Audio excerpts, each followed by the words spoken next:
Welcome dear students, मेरे channel science with Dalpat Kumar पर आप सभी का स्वागत है। आज के इस वीडियो में हम बात करने जा रहे हैं कक्षा 9 विषय विज्ञान वार्षिक परीक्षा सत्र 2023-24 की। हम आपको विज्ञान विषय का पेपर हल करवाने जा रहे हैं। यह पेपर 12 अप्रैल 2024 को संपन्न हुआ है। ये विज्ञान विषय का वार्षिक परीक्षा का जालोर जिले का पेपर है। इस पेपर में विज्ञान के जो प्रश्न आए हैं उन प्रश्नों के मैं आपको 100% सही उत्तर बताने जा रहा हूँ। वीडियो को लास्ट तक बड़े ध्यान से देखें और एक एक प्रश्न के 100% सही उत्तर जानें। शुरुआत करते हैं। सबसे पहले आए हैं बहुविकल्पी प्रश्न यानी अब-सद वाले प्रश्न। ये टोटल 15 प्रश्न आए हैं। सबसे पहला प्रश्न है, निम्न में से प्राचीन दार्शनिकों के अनुसार पंच तत्व हैं। हमें पता है कि मनुष्य का शरीर है वो दार्शनिकों के अनुसार पंच तत्वों से मिलकर बना है और ये पंच तत्व हैं पृथ्वी, जल, वायु, अग्नि, आकाश। तो यहाँ पर ऑप्शंस राइट होगा द सभी, वायु, अग्नि और पृथ्वी। तो इसका द ऑप्शंस राइट है, उपरोक्त सभी। अगला प्रश्न है, निम्न में से शुष्क बर्फ है यानी कि ड्राई आइस है तो वो है ठोस कार्बन डाइऑक्साइड, ठोस CO2। आगे बात करते हैं, द्रव का पात्रानुसार आकार बदलना क्या कहलाता है? तो इसका राइट उत्तर होगा भौतिक परिवर्तन। यह बात मैं आपको क्लियर रूप से समझा देता हूँ। भौतिक परिवर्तन होता है, इसमें कोई नया पदार्थ नहीं बनता है। जैसे कि जल है, उसको गिलास में लो, बोतल में लो या थाली में लो, कटोरी में लो, जल है वो जल ही रहता है। इसका मतलब कोई यहाँ पर नया पदार्थ नहीं बन रहा है, तो भौतिक परिवर्तन है। अगला प्रश्न, सर्वप्रथम परमाणु नाम किसने दिया? ध्यान देना, ये प्रश्न थोड़ा सा डाउट वाला है। इसमें डाल्टन भी राइट हो सकता है, कणाद भी राइट हो सकता है, लेकिन ओवरऑल हम देखें तो परमाणु शब्द का व्यवस्थित रूप से सुस्पष्ट तरीके से जो सबसे पहले प्रयोग किया था वो प्रयोग किया था डाल्टन ने। हाँ, हम ये कह सकते हैं कि परमाणु के बारे में सबसे पहले किसने बताया? तो कणाद ने बताया था, लेकिन परमाणु नाम किसने दिया? तो उत्तर होगा डाल्टन ने। और इसका उत्तर यदि अब-सद में अपने डेमोक्रिटस और ल्यूसिपस नाम आता तो वो भी उत्तर राइट होता। फिलहाल चौथे का उत्तर राइट है, डाल्टन ने। आगे बात करते हैं, पांचवा प्रश्न, तत्वों का नामकरण, प्रतीक आदि की स्वीकृति प्रदान करने वाली संस्था है। तो वो संस्था है IUPAC। ब उत्तर राइट है।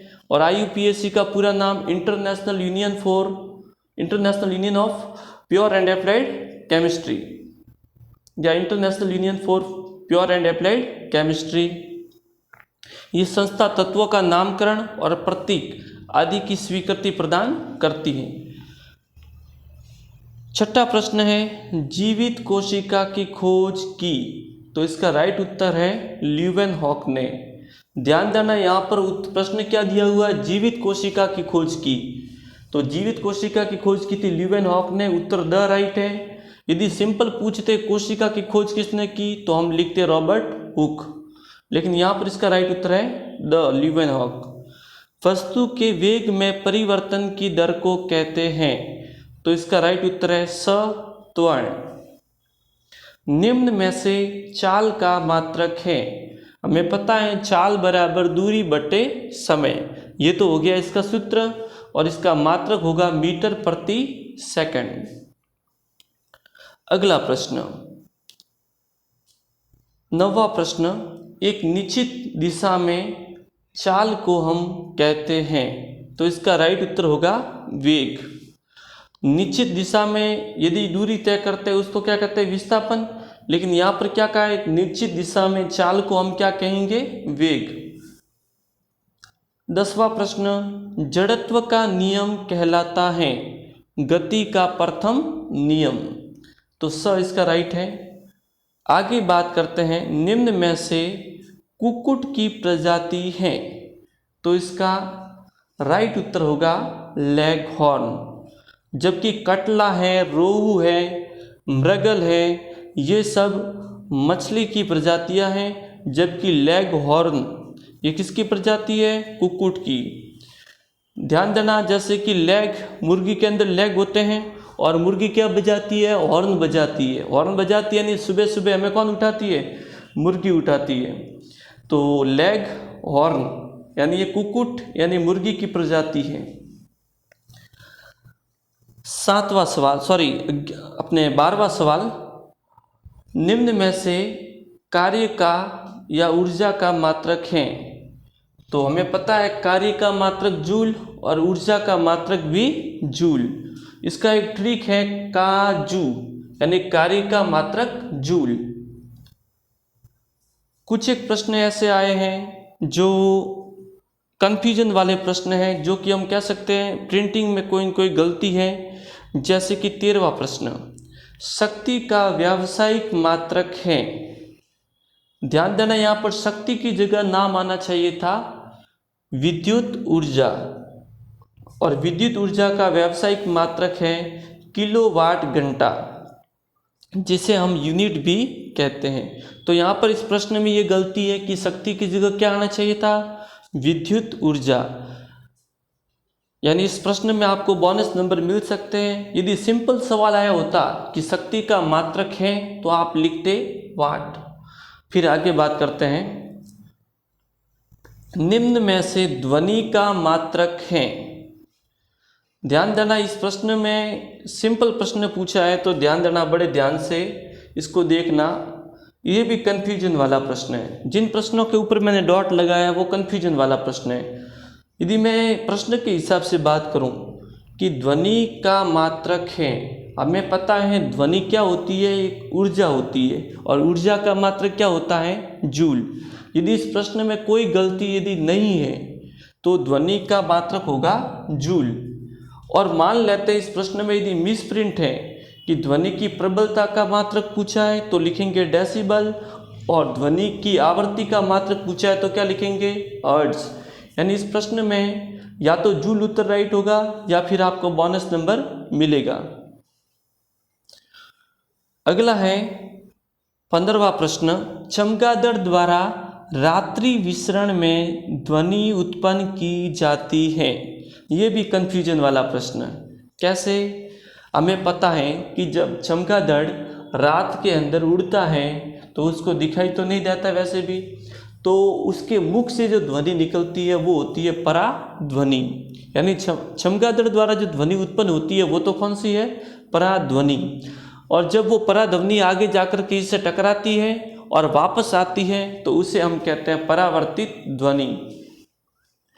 तो ये भी कंफ्यूजन वाला प्रश्न है, लेकिन प्रश्न के हिसाब से हम देखें तो इसका उत्तर राइट है ब, पराध्वनि। वरना कोई इसका उत्तर स भी मान सकता है, पराध्वनि और परावर्तित ध्वनि दोनों ये भी मान सकते हैं, लेकिन प्रश्न के हिसाब से है पराध्वनि राइट है।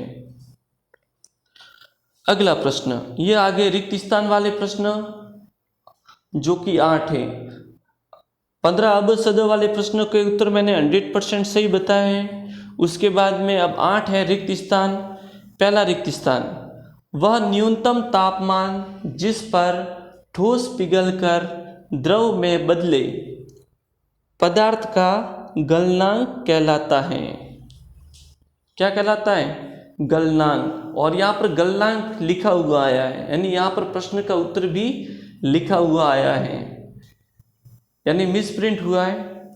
अगला है, ठोस की अपेक्षा द्रव के कणों में रिक्त स्थान अधिक होता है। हमें पता है ठोस के अंदर कण पास पास में होते हैं तो रिक्त स्थान बहुत कम होता है, और द्रव के अंदर कण थोड़े दूर दूर होते हैं तो रिक्त स्थान ठोस से क्या होगा? अधिक। अगला, जीवन की मूलभूत संरचनात्मक इकाई कोशिका होती है।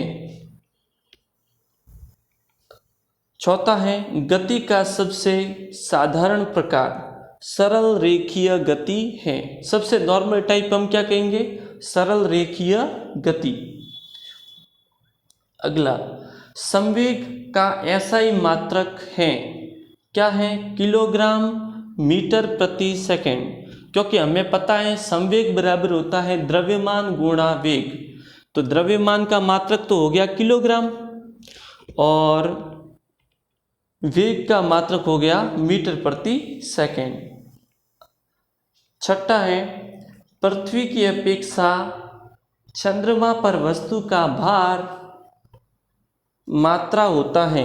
तो ध्यान देना, चंद्रमा पर वस्तु का भार पृथ्वी की तुलना में कितना होता है? 1/6 भाग, या फिर हम कम भी लिख सकते हैं। अगला है, मधुमक्खी से शहद व मोम प्राप्त करते हैं। मधुमक्खी पालन वाले टॉपिक में है कि मधुमक्खी पालन से हमें 2 उत्पाद प्राप्त होते हैं, एक तो शहद जिसे हम मधु भी कह सकते हैं और दूसरा है मोम। आवृत्ति बढ़ने पर आवर्तकाल सदैव घटता है। क्यों घटता है? क्योंकि हमें पता है आवृत्ति बराबर 1 आवर्तकाल, आवृत्ति बराबर 1 आवर्तकाल, यानी आवृत्ति बढ़ेगी तो आवर्तकाल घटेगा। क्यों? क्योंकि आवृत्ति और आवर्तकाल में व्युत्क्रम यानी कि उल्टा संबंध है। ये हो गया अपने रिक्त स्थान। फिर अगला प्रश्न है अति लघुत्तरात्मक वाले 10 प्रश्न। सबसे पहला प्रश्न है, निलंबन किसे कहते हैं? तो वह है, इसका उत्तर है वह विषमांगी घोल जो ठोस द्रव में परिक्षेपित हो जाता है, निलंबन कहलाता है। ये इसकी परिभाषा है। अगला है, 2 तत्व बताइए जो कमरे के तापमान पर द्रव अवस्था में होते हैं। यह बहुत फेमस प्रश्न है, बार बार एग्जाम में आता है। तो इसका उत्तर है पारा व ब्रोमीन। इसमें द्रव धातु होती है, वो तो होती है पारा या मरकरी जिसे हम Hg से लिखते हैं, और द्रव अधातु होती है ब्रोमीन जिसे हम Br से लिखते हैं। अगला है, जंतु कोशिका का नामांकित चित्र बनाइए। चित्र में मैंने आपको इम्पोर्टेंट चित्र बताए थे, उनमें से ही चित्र आए हैं। आगे बात करते हैं, कोशिका का शक्ति ग्रह किसे कहा गया है? क्या लिखना है? माइटोकॉन्ड्रिया। ये नाम स्टूडेंट्स गलत लिखते हैं, आपको बड़े ध्यान से लिखना है, माइटोकॉन्ड्रिया। 5वां प्रश्न, भरत 16 मीटर की दूरी 4 सेकंड में तय करता है तथा पुनः 16 मीटर की दूरी 2 सेकंड में तय करे। भरत की औसत चाल क्या होगी? तो हमें पता है कि यहाँ पर औसत चाल ज्ञात करनी है। गणित वाला प्रश्न है तो आपको सबसे पहले क्या लिखना है? सबसे पहले लिखना है हल, फिर लिखना है दिया गया है। क्या दिया गया है? कि भरत द्वारा तय की गई कुल दूरी कितनी होगी? 16 + 16 यानी 32 मीटर, और लिया गया कुल समय 4 + 2 यानी कि कितना हो गया? 6 सेकेंड। अब औसत चाल का सूत्र है तय की गई कुल दूरी बटे लिया गया कुल समय। औसत चाल बराबर होता है तय की गई कुल दूरी बटे लिया गया कुल समय, यानी कुल दूरी होगी 16 + 16 32 बटे कुल समय हो गया 4 + 2 यानी 6, यानी 32/6।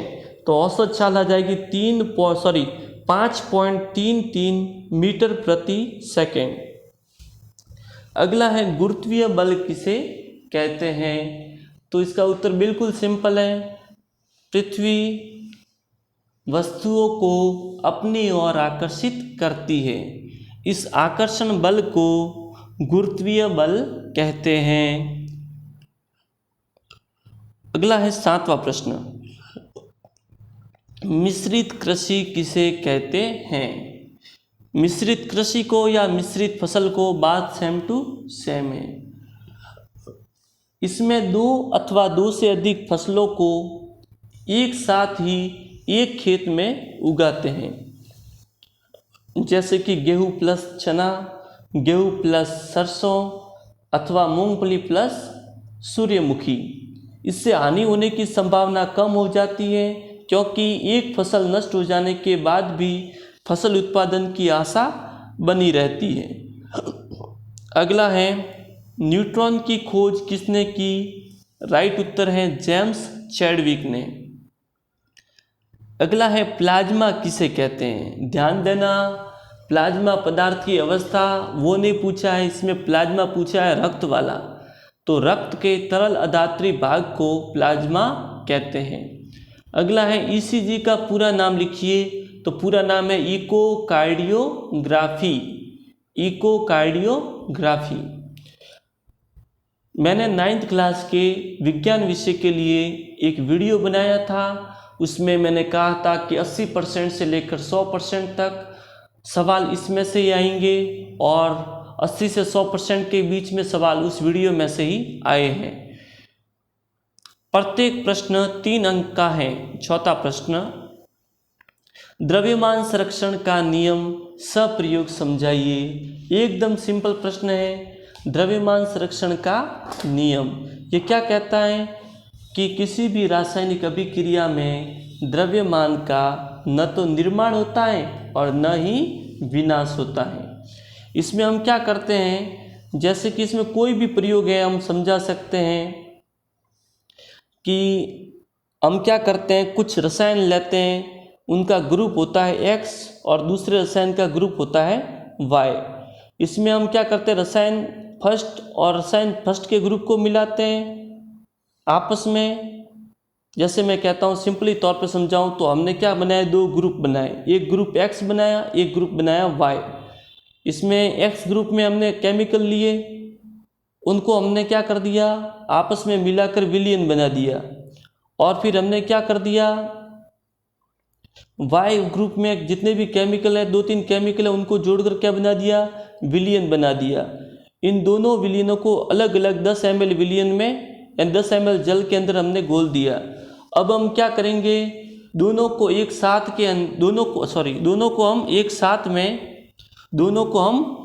साथ में हम क्या करेंगे, उसका वजन मापेंगे, उसका द्रव्यमान मापेंगे। द्रव्यमान मापेंगे तो हमें पता लगेगा कि दोनों का द्रव्यमान हमने माप लिया। उसके बाद में हम क्या करेंगे, ग्रुप फर्स्ट की ग्रुप सेकंड से, ग्रुप X की ग्रुप Y से क्रिया करवाएंगे। तो हम क्या करेंगे, उनमें हम क्या देखेंगे कि इसमें रासायनिक अभिक्रिया हुई है और रासायनिक अभिक्रिया से नए पदार्थ का निर्माण हुआ है। तो वापस हम द्रव्यमान को चेक करेंगे तो द्रव्यमान उतना का उतना ही रहता है। इसमें जो मैंने आपको उदाहरण भी लिखवाया था वो भी आप इसमें लिख सकते हैं। अगला है पादप व जंतु कोशिका में अंतर लिखिए। तो आपको सारणी बनानी थी, एक तरफ लिखना है पादप कोशिका, दूसरी तरफ लिखना है जंतु कोशिका। पादप कोशिका की कोशिका भित्ति सेलुलोज की बनी हुई होती है और जंतु कोशिका में कोशिका भित्ति नहीं पाई जाती है। पादप कोशिका में कोशिका भित्ति और प्लाज्मा झिल्ली दोनों पाई जाती है, जंतु कोशिका में केवल प्लाज्मा झिल्ली पाई जाती है। पादप कोशिका में तारककाय नहीं पाए जाते हैं, जंतु कोशिका में तारककाय पाए जाते हैं। पादप कोशिका में रसदानियाँ बड़ी होती है और पूर्ण विकसित होती है और जंतु कोशिका में रसदानियाँ या तो बहुत छोटी होती है या अनुपस्थित होती है। पादप कोशिका में क्लोरोप्लास्ट होता है, जंतु कोशिका में क्लोरोप्लास्ट नहीं होता है। पादप कोशिका में केंद्रक होता है, वो परिधि की ओर होता है और जंतु कोशिका में केंद्रक मध्य में होता है। पादप कोशिका में गोल्जी उपकरण पूर्ण रूप से विकसित नहीं होता है और जंतु कोशिका में गोल्जी उपकरण पूर्ण रूप से विकसित होता है। अगला प्रश्न है संतुलित व असंतुलित बलों, ये बल सब प्रयोग समझाइए। तो हमें पता है, पहले हमें इनकी परिभाषा आनी चाहिए। संतुलित बल किसी वस्तु पर लगने वाले 2 या 2 से अधिक बलों के कारण यदि परिणामी बल का मान 0 हो तो उसे संतुलित बल कहते हैं। सिंपल है, किसी वस्तु पर 2 या 2 से अधिक बल लगे और उसका कुल परिणामी बल क्या हो, 0 हो, तो उसे हम कहते हैं संतुलित बल।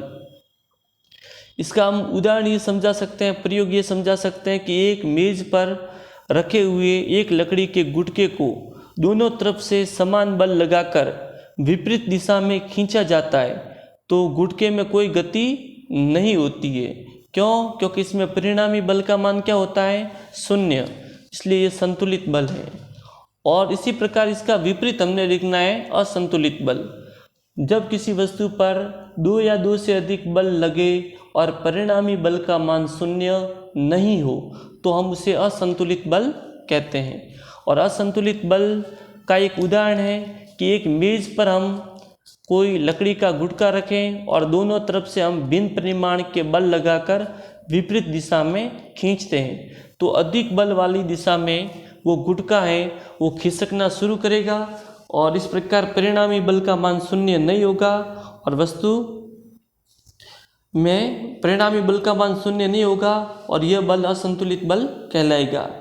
अगला है गुरुत्वाकर्षण का सार्वत्रिक नियतांक का सूत्र स्थापित करके समझाइए। गुरुत्वाकर्षण का सार्वत्रिक नियम मैंने आपको बताया था, यह आपके सामने सूत्र लिखा हुआ है, फादर बराबर good morning mom upon dad square. ये मैंने ट्रिक बताया था, F बराबर G capital M small m upon D square. इस सूत्र को आपको स्थापित करके समझाना था। अगला है खाद व उर्वरक में अंतर बताइए। तो सिंपल है, खाद खेतों में बनाई जाती है, उर्वरक फैक्ट्रियों में बनाए जाते हैं। खाद से किसी भी प्रकार का प्रदूषण नहीं होता है और उर्वरक से प्रदूषण होता है। खाद से मिट्टी को कार्बनिक पदार्थ ह्यूमस प्राप्त होते हैं, उर्वरक से अपने खाद को कार्बनिक पदार्थ और ह्यूमस प्राप्त नहीं होते हैं। और खाद का यदि लंबे समय तक खेत में उपयोग करें तो मिट्टी पर कोई भी दुष्प्रभाव नहीं पड़ता है, लेकिन उर्वरक का यदि हम लगातार उपयोग करें तो मिट्टी बंजर हो जाती है। अगला प्रश्न है, समस्थानिक किसे कहते हैं? तो एक ही तत्व के वे परमाणु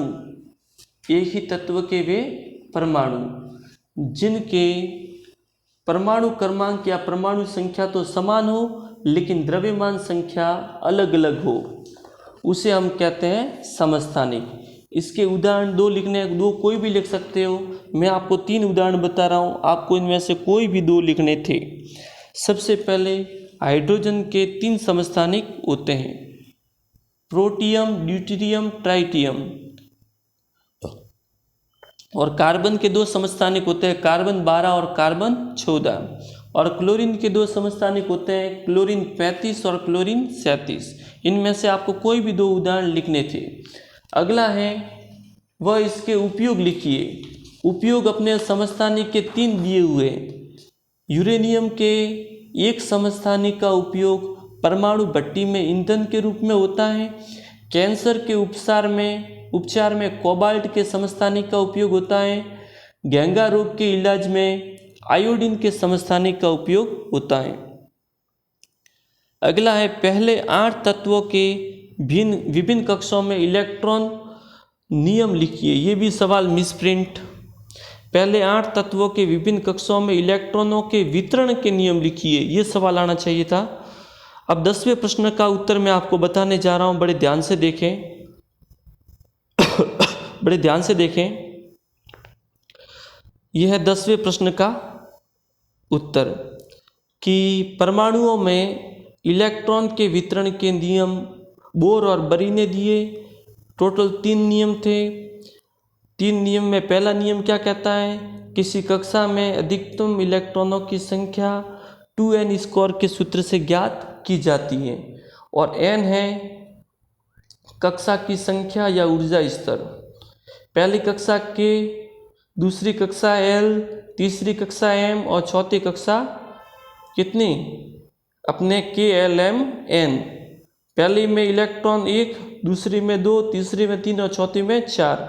और हमने इसका क्या कर दिया 2n, n का क्या कर दिया स्क्वायर, तो 2, 8, 18 और 32 आए। अगला क्या है, सबसे भारी कोश में अधिकतम इलेक्ट्रॉनों की संख्या कितनी होती है, 8। और किसी परमाणु के लिए दिए गए कोश में इलेक्ट्रॉन तब तक स्थान नहीं लेते हैं जब तक कि उससे पहले वाले भीतरी कक्ष पूर्ण रूप से नहीं भर जाते। इससे स्पष्ट होता है कि कक्षाएं क्रम अनुसार बढ़ती हैं। यह आपको लिखना था। आगे बात करते हैं हम। बड़े ध्यान से देखिए लास्ट तक इस वीडियो को। तंत्रिका ऊतक की संरचना नामांकित चित्र बनाकर समझाइए। मैंने आपको कहा था कि जो तंत्रिका ऊतक है वो आपके परीक्षा में ये चित्र 100% आएगा और ये चित्र आपके आ गया। बड़े ध्यान से देखना, तंत्रिका ऊतक के बारे में आपको क्या लिखना था कि सभी कोशिकाओं में उत्तेजना के अनुकूल प्रतिक्रिया करने की क्षमता होती है। तंत्रिका ऊतक की कोशिका बहुत शीघ्र उत्तेजित होती है और ये उत्तेजना पूरे शरीर में जल्दी से एक स्थान से दूसरे स्थान पर पहुंचती है। मस्तिष्क, मेरुरज्जु और तंत्रिकाएं सभी तंत्रिका ऊतकों की बनी होती हैं। फिर अपने तंत्रिका ऊतक तंत्रिका कोशिकाओं से बना होता है जिसे हम न्यूरॉन कहते हैं। न्यूरॉन में ध्यान देना, कोशिका केंद्रक साइटोप्लाज्म होता है। इससे लंबे पतले बालों जैसी संरचनाएं निकलती है और न्यूरॉन में एक लंबा प्रवर्ध होता है जिसे हम एक्सॉन कहते हैं और बहुत सारी छोटी शाखाओं वाले प्रवर्ध को हम क्या कहते हैं, डेंड्रोइड्स। एक तंत्रिका कोशिका है वो 1 मीटर तक लंबी हो सकती है और बहुत सारे तंत्रिका रेशे संयोजी ऊतक के साथ मिलकर एक तंत्रिका का निर्माण करते हैं। अगला है तंत्रिका स्पंदन। तंत्रिका रेशे से गुजरने वाली संवेदना को तंत्रिका स्पंदन कहते हैं। तंत्रिका का स्पंदन हमें इच्छानुसार अपनी पेशियों की गति करने में सहायता करता है। तंत्रिका और पेशियों का संयोजन होता है, इससे जीव वो में क्या होती है, गति होती है। अगला प्रश्न जो है एकदम सिंपल प्रश्न है कि छाल या कॉर्क किस प्रकार सुरक्षा ऊतक के रूप में कार्य करती है। तो क्या लिखना है आपको, जैसे जैसे वृक्ष की आयु बढ़ती है उसके बाहरी ऊतकों में परिवर्तन होता है। द्वितीयक विभज्योतक की एक पट्टी जो कॉर्टेक्स में होती है कॉर्क कोशिकाओं की परतों को बनाती है। इन छालों की कोशिकाएं मृत होती है। ये बिना किसी अंत कोशिकीय स्थान के व्यवस्थित होती है। इनकी भित्ति पर सुबेरिन नामक पदार्थ का लेप होता है जो छालों को हवा व पानी के लिए अभेद्य बनाता है, यानी अभेदनीय बनाता है। ये आपको लिखना था। 13वां प्रश्न है, 60 वाट का एक विद्युत बल्ब प्रतिदिन 6 घंटे उपयोग में लिया जाता है या उपयोग किया जाता है। एक बल्ब द्वारा एक दिन में खर्च की गई ऊर्जा यूनिट में बताइए। तो ध्यान देना, ये 13वें प्रश्न का उत्तर मैंने समझाया है, मैं आपको बता रहा हूँ, बड़े ध्यान से देखना। 13वें प्रश्न का उत्तर लिखना था। हल दिया गया है बल्ब की शक्ति यानी विद्युत बल्ब की शक्ति यानी पावर P बराबर 60 वाट। अब ध्यान देना, यूनिट के अंदर हमें ज्ञात करना है तो वाट को किस में बदलना पड़ेगा, किलो वाट में। इसलिए हम 60 में क्या देंगे, 1000 का भाग, तो आएगा 0.06 किलो वाट। अब समय कितना दिया गया है, 6 घंटे, और हमें पता है शक्ति बराबर ऊर्जा बटे समय या कार्य बटे समय। तो P बराबर W बटे T। P की जगह मान रखा 0.06 और T की जगह मान रखेंगे कितना, 6। तो W बराबर क्या होगा, 0.06 गुणा 6, यानी उत्तर आएगा 0.36 यूनिट। अगला प्रश्न, प्रयोग द्वारा समझाइए कि निर्वात में ध्वनि का संचरण नहीं होता है। ये जो 14वां सवाल है ये आपके आउट ऑफ कोर्स है, यानी ये सवाल कट गया था, उसके बावजूद ये प्रश्न परीक्षा में दिया गया है। इस प्रश्न के आपके बोनस नंबर मिलेंगे क्योंकि ये प्रश्न अपने किताब में है ही नहीं, पहले था अब ये कट हो गया है, इसलिए आउट ऑफ कोर्स प्रश्न है, इसके आपको बोनस नंबर मिलेंगे। अगला है बालक की अपेक्षा बालिका की ध्वनि मधुर लगती है, क्यों? सिंपल बात है कि जो एक तो है बालक, एक है बालिका। बालिकाओं में क्या होते हैं, बालिकाओं में जब बालिकाएं बोलती हैं तो गले के अंदर कंपन ज़्यादा होते हैं। जब कंपनों की संख्या ज़्यादा है तो आवृत्ति क्या होती है, ज़्यादा, और आवृत्ति ज़्यादा तो तारत्व ज़्यादा, और तारत्व ज़्यादा तो ध्वनि मधुर ज़्यादा सुनाई देगी। इसका उल्टा है अपने बालकों में, जब वो बोलते हैं तो गले में कंपन क्या होते हैं, कंपनों की संख्या क्या होती है, कम। कंपनों की संख्या कम तो आवृत्ति कम, आवृत्ति कम तो तारत्व कम, और तारत्व कम होगा तो ध्वनि मधुर नहीं सुनाई देगी। अगला है थॉमसन का परमाणु मॉडल समझाइए। मैंने आपको कहा था कि 3 मॉडल हैं, थॉमसन, रदरफोर्ड और बोर। तीनों में से कोई भी एक आएगा, लेकिन परीक्षा में तीनों के तीनों मॉडल आ गए। थॉमसन का परमाणु मॉडल समझाइए अथवा बोर का परमाणु मॉडल समझाइए। थॉमसन के परमाणु मॉडल ने, थॉमसन ने ये बात की कि परमाणु एक क्रिसमस केक के समान होता है, जिसमें जो पूरा भाग होता है वो तो होता है प्लस, और उसमें जो मेवे वाला भाग होता है वो होता है माइनस। या फिर उसने कहा कि परमाणु तरबूज के समान है, उसका लाल भाग होता है वो तो होता है प्लस, और जो बीज वाला भाग होता है वो होता है माइनस। इसके सिद्धांत में मेन 2 बातें थी। पहली बात की परमाणु एक धनावेशित गोला है, परमाणु एक धनावेशित गोला है, उसमें इलेक्ट्रॉन है वो धसे रहते हैं। दूसरी बात, इसने खास बात यही की कि परमाणु में जितने इलेक्ट्रॉन होते हैं जितने प्लस होते हैं उतने माइनस होते हैं, इसलिए परमाणु क्या होता है, उदासीन होता है। लेकिन ये अन्य वैज्ञानिकों के प्रयोगों के परमाणु को ये नहीं समझा सका, इसलिए मॉडल क्या रहा, असफल। बोर का परमाणु मॉडल, बोर के परमाणु मॉडल में बोर ने क्या बात कही, बोर ने मुख्य रूप से 2 बातें कही। पहली बात ये कही कि जो परमाणु है वो उसमें इलेक्ट्रॉन है वो निश्चित वर्ताकार कक्षाओं में चक्कर लगाते हैं, उन्हें इलेक्ट्रॉन की विविध कक्षा कहते हैं। और दूसरी बात क्या कही उसने कि जब इलेक्ट्रॉन उस विविध कक्षा में चक्कर लगाते हैं तब उनकी ऊर्जा का विकिरण नहीं होता है। इन कक्षा को हम ऊर्जा स्तर कहते हैं, और उसका चित्र बनाकर आपको समझाना था। आगे बात करते हैं एपिथेलियम ऊतक के प्रकारों को बताते हुए कोई एक सचित्र समझाइए।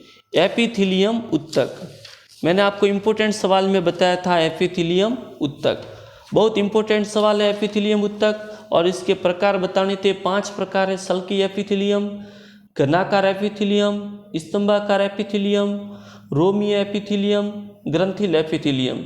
इनमें से किसी एक प्रकार का चित्र बनाकर क्या करना था, वर्णन। अगला है संयोजी ऊतक क्या है, कोई 2 प्रकार सचित्र समझाइए। संयोजी ऊतक, मैंने कहा था सबसे इम्पोर्टेंट ऊतक में एक तो तंत्रिका ऊतक है और एक संयोजी ऊतक है, और एपिथेलियम ऊतक इस पाठ के सबसे ज़्यादा नंबर थे, इसलिए सवाल आ गया। ध्यान देना, संयोजी ऊतक के बारे में आपको क्या लिखना था, संयोजी ऊतकों की कोशिकाएं आपस में कम जुड़ी होती है और इसमें जो अंतरकोशिकीय अधात्री मैट्रिक्स में धसी रहती है। यह अधात्री जेल की तरह तरल, सघन या कठोर हो सकती है। अधात्री की प्रकृति के अनुसार विशिष्ट संयोजी ऊतक होते हैं, और संयोजी ऊतक के प्रकार अलग अलग हैं, जैसे कि रक्त है, अस्थि, स्नायु, कंडरा, उपास्थि, एरियोलर ऊतक, वसामय ऊतक। इनमें से कोई 2 प्रकार को आपको समझाना था। अगला है गतिज ऊर्जा समीकरण स्थापित कर समझाइए। गतिज ऊर्जा का सूत्र है E के बराबर 1/2 mv²। यह आपको सूत्र पूरा स्थापित करके समझाना था, ये मैंने आपको अच्छी तरह से समझाया था। अगला है कार्य का अर्थ, सूत्र और मात्रक लिखिए। कार्य का मतलब क्या है, किसी वस्तु, मान लेते कोई वस्तु है, वस्तु स्थिर अवस्था में पड़ी है और उस पर हम एक बल लगाते हैं और वो बल की दिशा में गति करती है, तो बल और विस्थापन के गुणनफल को हम कार्य कहते हैं। और कार्य का सूत्र है कार्य बराबर बल इंटू विस्थापन, और कार्य का मात्रक क्या है, जूल। अगला है संगीत की ध्वनि आवृत्ति 2 किलोहर्ट्ज, तरंगदैर्ध्य 35 सेंटीमीटर है, तो यह 1.5 किलोमीटर चलने में कितना समय लेगी। ठीक है, ये समझाना है हमें, तो बड़े ध्यान से देखना है इस प्रश्न का उत्तर। मैं आपको समझा रहा हूँ, ये आपको साफ नहीं दिख रहा है तो आपको अंदाजे से जैसे मैं बोल रहा हूँ उसके हिसाब से आपको देखना है। सबसे पहले आवृत्ति कितनी दी गई है, 2 किलोहर्ट्ज। तो आवृत्ति को हमें पता है, आवृत्ति का मात्रक क्या होता है, हर्ट्ज। तो हर्ट्ज को किलो हर्ट्ज को हम किस में बदलेंगे, हर्ट्ज में। तो किलो हर्ट्ज को हर्ट्ज में बदलने के लिए 1000 का गुणा करेंगे, तो आवृत्ति न्यू बराबर हो गया 2000 हर्ट्ज। अगला है तरंगदैर्ध्य। तरंगदैर्ध्य दिया गया 35 सेंटीमीटर। हमें पता है तरंगदैर्ध्य का मात्रक होता है मीटर। तरंगदैर्ध्य का मात्रक मीटर है, तो इसको मीटर में बदलने के लिए 100 का भाग देंगे तो लैम्बडा का मान आएगा 0.35 मीटर।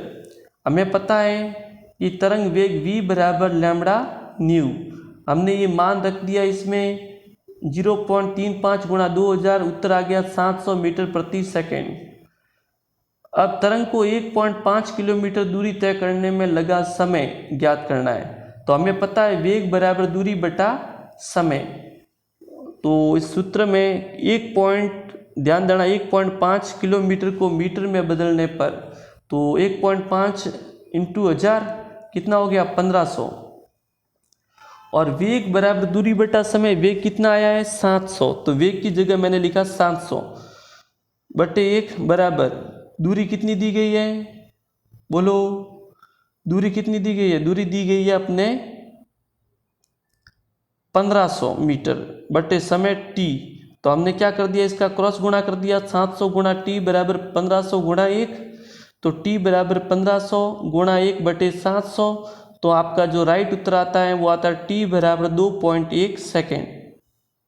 आगे बात करते हैं हम, ध्वनि का संचरण किस प्रकार होता है ये आपको समझाना था। संपीड़न और विलयन के द्वारा ध्वनि तरंग गति करती है। ध्वनि के संचरण के लिए माध्यम की आवश्यकता होती है। ये माध्यम ठोस, द्रव या गैस कोई भी हो सकता है।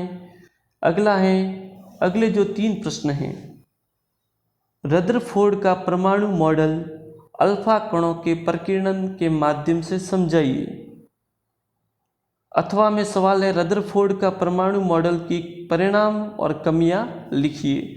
ये मॉडल मैंने आपको अच्छी तरह से समझाया था और आपको उसी तरह से ये लिखना था। अगला है तीनों प्रकार के पेशीय रेशों में यानी उत्तकों में चित्र बनाकर अंतर स्पष्ट कीजिए। हमें पता है रेशे 3 प्रकार के, रेखित, अरेखित और अर्धेक या कार्डियक पेशी के अंदर आपको चित्र बनाकर अंतर बताना था। अगला है सरल उत्तक के प्रकार सचित्र समझाइए। हमें पता है सरल उत्तक 3 प्रकार के होते हैं, पैरेन्काइमा, कोलेन्काइमा और स्क्लेरेन्काइमा। इनको चित्र बनाकर आपको समझाना था। अगला है ऊर्जा संरक्षण का नियम सूत्र द्वारा समझाइए। ध्यान देना ये सवाल साइलेंट सवाल है। सबसे पहले आपको लिखना था ऊर्जा संरक्षण का नियम, कि ऊर्जा को न तो हम उत्पन्न कर सकते हैं और न ही हम इसे नष्ट कर सकते हैं। यानी ऊर्जा को न तो हम उत्पन्न कर सकते हैं और न हम इसे नष्ट कर सकते हैं। इसके एक रूप को दूसरे रूप में हम बदल सकते हैं। ये तो हो गया ऊर्जा संरक्षण का नियम, और इसको सूत्र द्वारा समझाइए। सूत्र यानी हम कह सकते हैं, मैंने आपको एक सवाल समझाया था कि गतिज ऊर्जा किस में बदलती है, स्थितिज ऊर्जा में, और स्थितिज ऊर्जा बदलती है गतिज ऊर्जा में। आप इसके द्वारा भी इसको समझा सकते थे। अगला है अथवा में ऊर्जा का अर्थ, प्रकार एवं किसी एक प्रकार का वर्णन कीजिए। ये सबसे सरल सवाल। हमें पता है ऊर्जा का अर्थ क्या है, कार्य करने की क्षमता को ऊर्जा कहते हैं। आगे बात करते हैं, ऊर्जा के बहुत सारे प्रकार हैं। ध्वनि ऊर्जा, ऊष्मा ऊर्जा, तापीय ऊर्जा, गतिज ऊर्जा, स्थितिज ऊर्जा, ऊष्मा ऊर्जा, ध्वनि ऊर्जा, बहुत सारी ऊर्जाएं। उनमें से किसी एक प्रकार का वर्णन करना था।